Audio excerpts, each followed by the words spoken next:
મિત્રો, જય માતાજી, જય ગુરુ મહારાજ। વાલા મિત્રો, કોઈ પણ દેવી દેવતા શક્તિ જોડે કામ કરાવવું હોય તો કઈ રીતના કામ કરે।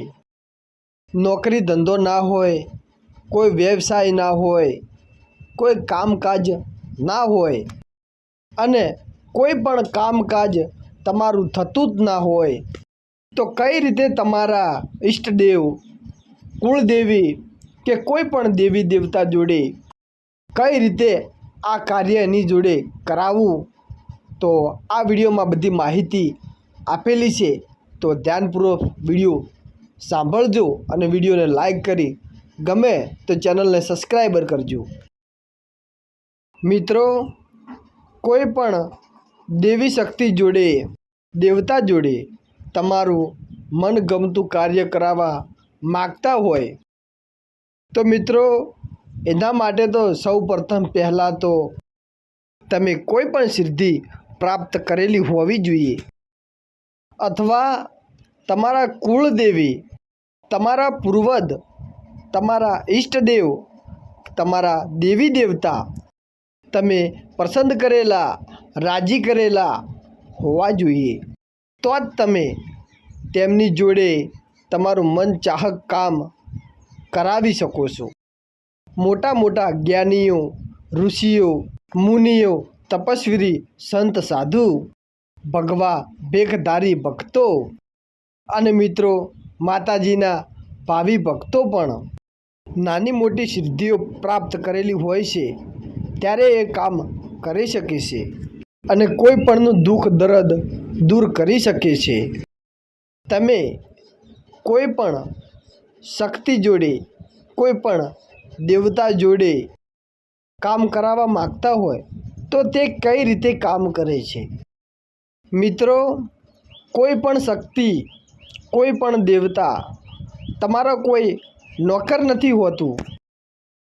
એ તો ભાવનું ભૂખ્યું છે, પ્રેમનું ભૂખ્યું છે।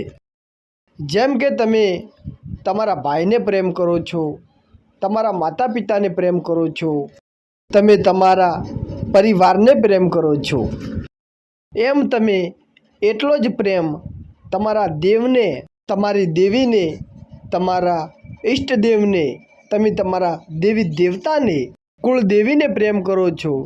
તો મિત્રો, દેવ તો ખાલી એક ભાવનું ભૂખ્યું હોય છે, પ્રેમનું ભૂખ્યું છે, તો તમારા ઉપર એ વધારમાં વધારે રાજી રહે છે। મિત્રો, કુળદેવી સાથે, તમારા ઈષ્ટદેવ અને તમારે કોઈ પણ દેવ સાથે કોઈ પણ કામ કરાવવું છે તો પહેલાં તો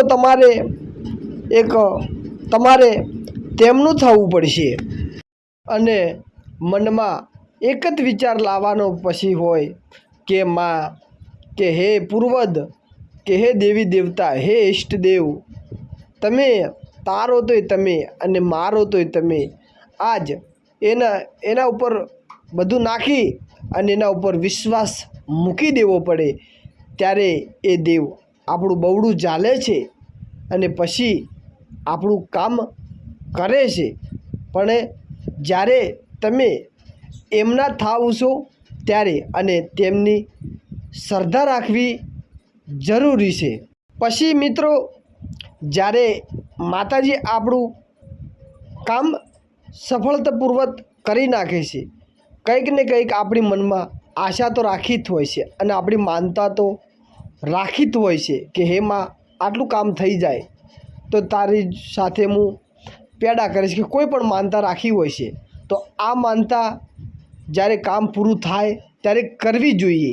આ રીતના મિત્રો દેવી દેવતા આપણા બધાય કામ કરે છે અને જ્યારે માનતા આપણી નથી કરતા અને ભૂલી જતા હોય છે ત્યારે મિત્રો આપણી દુઃખમાં ડૂબી જતા હોય છે અને આ રીતના પ્રોબ્લેમ આવતો હોય છે અને પછી આપણે જ્યારે કગરવાનું શરૂ કરીએ, ફરીથી સમય એવો આવે, ફરીથી આપણી માતાજીને કગરીએ અને માતાજીને હાથ જોડી અને વિનંતી કરીએ, પણ માતાજી નથી આવતા હોતા।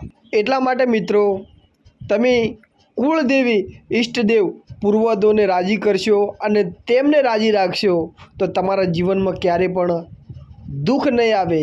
રોજ સવારે મિત્રો માતાજીના ચરણોમાં નમાવું શીશ અગરબત્તી ધૂપ દીવા કરવા જોઈએ। તો મિત્રો આજનો વિડીયો તમને કેવો પસંદ આવ્યો છે કોમેન્ટ કરી જણાવી શકો છો અને સૌની કુળદેવીના નામ કોમેન્ટમાં લખી શકો છો મિત્રો। તો બધાને જય માતાજી, જય શ્રી કૃષ્ણ, જય ગુરુદેવ।